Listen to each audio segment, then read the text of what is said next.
Dear students, already we have seen the metabolic activity of photosynthesis. இல்லையா factors affecting photosynthesis வரைக்கும் last classல பார்த்தோம். Today we are going to see another metabolic activity of respiration. Respiration அப்படின்றது என்னது ஒரு catabolism அப்படின்னு சொன்னோம், breakdown process அப்படின்னு சொன்னோம் இல்லையா.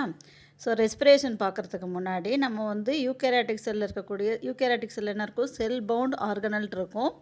அதில் வந்து மைட்டோகாண்ட்ரியா, அந்த மைட்டோகாண்ட்ரியா தான் வந்து என்ன பண்ணும் அப்படின்னா, it regulates the metabolic activity of the cell. ஒரு செல்லில் இருக்கக்கூடிய எல்லா மெட்டபாலிக் ஆக்டிவிட்டியும் வந்து ரெகுலேட் பண்ணக்கூடியது வந்து மைட்டோகாண்ட்ரியா. அதுக்கு இன்னொரு பேர் என்ன சொல்லுவோம், பவர் ஹவுஸ் ஆஃப் த செல். ஏன் பவர் ஹவுஸ் ஆஃப் த செல் அப்படின்னா, ஃபோட்டோசிந்தசிஸோட பை ப்ராடக்ட் நம்மளுக்கு என்ன கிடச்சிது, குளுக்கோஸ், அதாவது கார்போஹைட்ரேட் கிடச்சிது இல்லையா. அந்த கார்போஹைட்ரேட்டை வந்து பிளான்ஸ் அப்படியே வந்து மதர் மெட்டபாலிக் ஆக்டிவிட்டீஸ்க்கு யூஸ் பண்ணிக்காது. So that carbohydrate will be break down and it converted into energy.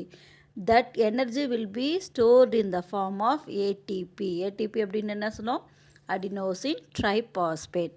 So that ATP will be stored in the mitochondria.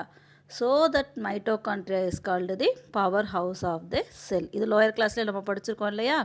So இப்போ வந்து உங்களுக்கு மைட்டோகாண்ட்ரியா அப்படின்றது என்னது, it is a filamentous granular cytoplasmic organelle.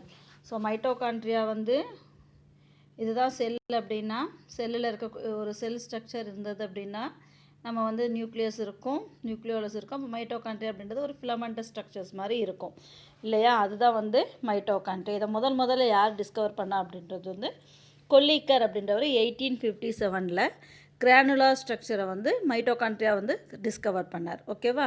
So mitochondria அப்படின்றது என்னென்னா, it is a cell bound membrane organelle. Cell bound அதாவது membrane bound cell organelle அப்படின்னா என்னென்னா, சவ்வினால் சூழப்பட்ட ஒரு செல்லுனுடைய நுண்ணுறுப்பு தான் மைட்டோகாண்ட்ரியா. ஓகேவா. தென் it will be produce adenosine triphosphate which form the energy currency of the cell. இது வந்து எதை ப்ரொடியூஸ் பண்ணோம் அப்படின்னு சொல்கிறாங்கன்னா, ATP, adenosine triphosphate. it will not produce that carbohydrate will be reduced to converted into ATP molecules and stored into the mitochondria, so that the mitochondria is referred as the powerhouse of the cell. ஓகேவா. So mitochondria வந்து it may be vary in the size 0.5 milli மைக்ரான்லேருந்து 2.0 milli micron வரைக்கும் இருக்கும். இந்த மைட்டோகாண்ட்ரியாவில் என்னென்ன இருக்கும் அப்படின்னா, protein இருக்கும், லிப்பிட்ஸ் இருக்கும், ஆர்என்ஏ இருக்கும், small amount of DNA and mineral எல்லாமே வந்து ப்ரெசண்ட் ஆகிருக்கும். உங்களுக்கு வந்து ஸ்ட்ரக்சர் ஆஃப் மைட்டோகாண்ட்ரியா அப்படின்னு கொடுத்துருவாங்க. இந்த structure of mitochondria repeated 5 mark question. ஓகேவா. ஸோ உங்களுக்கு வந்து என்ன சொல்லியிருக்கிறோம், ஸ்ட்ரக்சர் ஆஃப் மைட்டோகாண்ட்ரியா. அந்த மைட்டோகாண்ட்ரியாவில் வந்து என்னென்ன இருக்குன்னு சொல்லியிருக்கிறோம், 0.5% டு மில்லி மைக்ரான்லேருந்து 2 மில்லி மைக்ரான் வரைக்கும் இருக்கக்கூடியது. தென் மைட்டோகாண்ட்ரியாவில் வந்து ப்ரோட்டீன் 60 to 70% இருக்கும், லிப்பிட்ஸ் இருக்கும், தென் ஆர்என்ஏ, டிஎன்ஏ எல்லாமே இருக்கும். ஓகேவா. இங்கே structure. So structure of mitochondria அப்படின்றது it is a membrane bound cell organelle. Membrane bound cell organelle அப்படின்னா என்னென்னா, மைட்டோகாண்ட்ரியா அப்படின்றது நம்ம இந்த மாதிரி வரைஞ்சிருக்கோம் இல்லையா, 9th வந்து ஸ்ட்ரக்சர் ஆஃப் மைட்டோகாண்ட்ரியா வரைஞ்சிருக்கோம். இட் ஹாஸ் 2 மெம்பரேன், அதாவது டபுள் மெம்பரேன் ஸ்ட்ரக்சர்ஸ் இருக்கும், outer membrane and inner membrane. Okay. Outer membrane அப்படின்றது வந்து it is a 2 membrane. Each membrane is 60 to 70 angstrom திக்காக இருக்கும். ஓகேவா. அவுட்டர் மைட்டோகாண்ட்ரியல் மெம்பரேன் வந்து ஸ்மூத்தாகவும் ஃப்ரீலி பர்மியபிள், அதாவது அவுட்டர் மெம்பரேன் அப்படின்றது இதுதான் வந்து அவுட்டர் மெம்பரேன். இந்த அவுட்டர் மெம்பரேன் வந்து ஃப்ரீலி பர்மியபிள் அப்படின்னா, it permits all the things to cos in to the mitochondria and from the mitochondria to the cell ஆர்கனல்ஸுக்கு போகிறதுக்கு யூஸ் ஆகும். இதுதான் வந்து என்னது, அவுட்டர் மெம்பரேன். ஓகேவா. ஸோ இதில் அடுத்தது வந்து இன்னர் மெம்பரேன் அப்படின்றது it is a semi permeable membrane. Inner membrane வந்து என்ன ஆகும் அப்படின்னா, it has many folding like structures. Folding அப்படின்னா என்ன, விரல் போன்ற நீட்சிகள் இருக்கும். இதுதான் வந்து இன்னர் மெம்பரேன். இங்கே இருக்கு இல்லையா. ஸோ அவுட்டர் மெம்பரேன் அப்படின்றது இதுதான் வந்து outer membrane. It is a freely permeable. Then inner membrane இருக்குது. இன்னர் மெம்பரேன் அப்படின்றது செமி பர்மியபிள். செமி பர்மியபிள் அப்படின்னக்குள்ளார it may be permit some important, அதாவது some things alone it will be permit. Okay, then inner membrane வந்து என்ன இருக்கும் அப்படின்னா, இதில் வந்து அதை தவிர என்னென்ன இருக்குது, இன்னர் மெம்பரேன் போத் மெம்பரேனுக்கு நடுவில் இன்டர் மெம்பரேன் ஸ்பேஸ் இருக்குது. தென் கிறிஸ்டே ஜங்ஷன் F1 பார்ட்டிகல்ஸ் இருக்குது. இங்கே பாரு டிஎன்ஏ இருக்குது இல்லையா, டிஎன்ஏ மாலிகுல்ஸ் இருக்குது. ரிபோசோம், எத்தனை ரிபோசோம் இருக்குன்னு சொன்னோம், 70S ரிபோசோம்கள் இருக்கும்.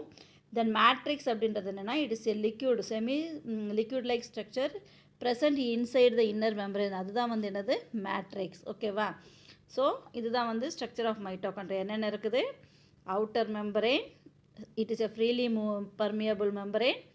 இன்னர் மெம்பரேனில் வந்து என்ன இருக்கும் அப்படின்னா, ஃபோல்டிங் மெனி ஃபோல்டிங்ஸ் அது வந்து என்ன இருக்கும், அந்த ஃபோல்டிங்ஸ்க்கெல்லாம் என்ன பேர் அப்படின்னா F1 particles. What is that, F1 particle. இங்கே கொடுத்துருக்காங்க பாரு, இந்த F1 பார்ட்டிக்கல் அப்படின்றது இன்னர் மெம்பரேனில் வந்து finger like foldings will be present, that is called F1 particle.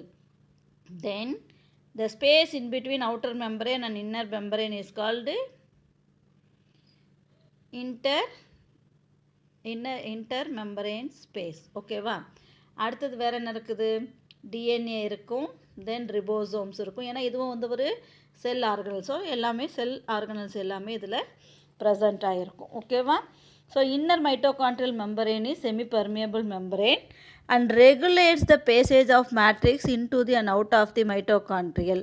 It is rich in enzyme and carrier protein, consists of 80% proteins and lipid. இதில் வந்து என்ன இருக்கும் அப்படின்னா, இன்னர் மெம்பரேனில் வந்து 80% ஆஃப் ப்ரோட்டீன்ஸ் அண்ட் லிப்பிட்ஸ் வந்து இருக்கும். ஓகேவா, ஸோ இதுதான் வந்து என்னது ஸ்ட்ரக்சர் ஆஃப் மைட்டோகாண்ட்ரியா. நெக்ஸ்ட் உங்களுக்கு என்ன கொடுத்துருக்காங்க அப்படின்னா, நம்ம இந்த F1 பார்ட்டிகல்ஸ் அப்படின்னு சொன்னோம் இல்லையா, இந்த F1 பார்ட்டிகல்ஸில் வந்து கிறிஸ்டே அப்படின்ற ஒரு அமைப்பு இருக்கும். அந்த கிறிஸ்டே அப்படின்றது இதுதான் வந்து F1 பார்ட்டிக்கல்.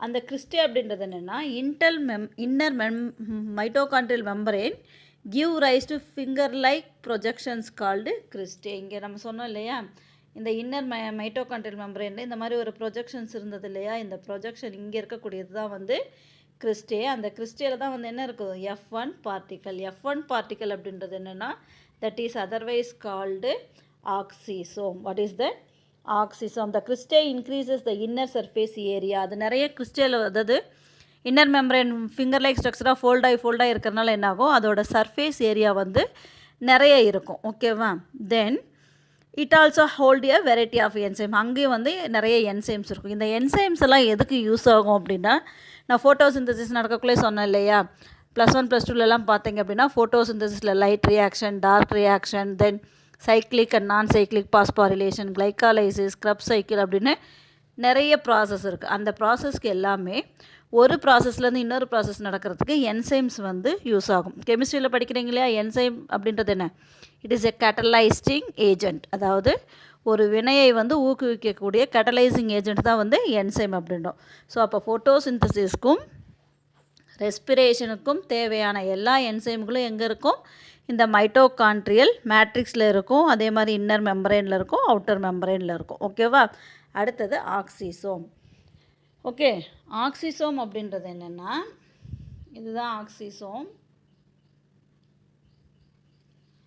ஆக்சிசோம் அப்படின்றது இந்த F1 பார்ட்டிக்கல் இருக்கு இல்லையா, அதாவது ஃபிங்கர் லைக் ப்ரொஜெக்ஷன்ஸில் இருக்கக்கூடிய இந்த F1 பார்ட்டிக்கல் வந்து it will B looks like a tennis bat. அதாவது ஒரு டென்னிஸ் பேட் அப்படின்றது இந்த மாதிரி ஒரு அமைப்பு இருக்கு இல்லையா, இந்த மாதிரியான F1 பார்ட்டிக்கல் இப்படி தான் இருக்கும்.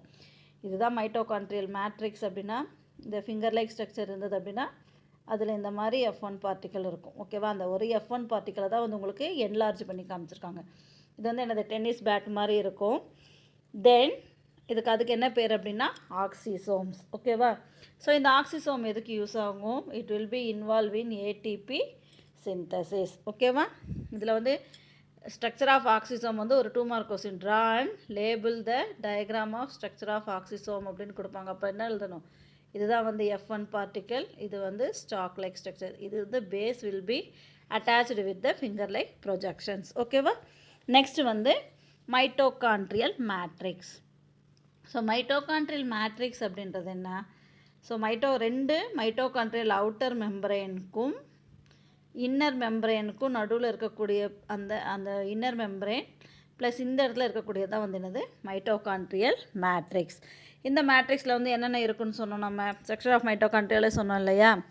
So it contains enzyme for Krebs cycle, mitochondrial ribosomes இருக்கும், டிஆர்என்ஏ இருக்கும், டிஎன்ஏ இருக்கும். அந்த எல்லா மாலிக்யூல்ஸுமே மைட்டோகாண்ட்ரியல் மேட்ரிக்ஸில் இருக்கும். ஓகேவா. இப்போ ஸ்ட்ரக்சர் ஆஃப் மைட்டோகாண்ட்ரியா அப்படின்றது ஒரு 7 மார்க் கொஸ்டின். அப்போ நீங்கள் என்ன எழுதணும், mitochondrial membrane, cristae, oxysome, mitochondrial matrix வரைக்கும் எழுதி அந்த டயக்ராம் வரையணும். ஓகேவா. தென் ஸ்ட்ரக்சர் ஆஃப் ஆக்சிசோம் ஒரு தனியாக 2 மார்க் கொஸ்டினில் கேட்பாங்க. Draw and label the structure of mitochondria ஒரு 4 mark question. Draw and label the structure of oxysome ஒரு 2 மார்க் கொஸ்டினில் கேட்பாங்க. ஓகேவா. What is the function of mitochondria என்ன சொன்னோம் ஏற்கனவே. மைட்டோகாண்ட்ரியா அப்படின்றது வந்து it's a main organelle for cell respiration. Cell respiration அப்படின்றது தாவரங்களுடைய சுவாசித்தல் எல்லாமே எங்கே தான் நடக்கும், மோஸ்ட்லி மைட்டோகாண்ட்ரியாவில் நடக்கும். They produce a large number of ATP molecules so that it is called powerhouse of the cell or ATP factory அப்படின்னு சொல்லுவோம். அது தவிர இப்போ இங்கே ஏடிபி ஸ்டோர் ஆகிறனால என்னாகும், it will be maintain normal concentration of calcium ions and regulates the metabolic activity of the cell. ஓகேவா. So இதுதான் ஃபங்க்ஷன்ஸ் ஆஃப் மைட்டோகாண்ட்ரியா வந்து ஒரு 4 மார்க் கொஸ்டின்ஸ்.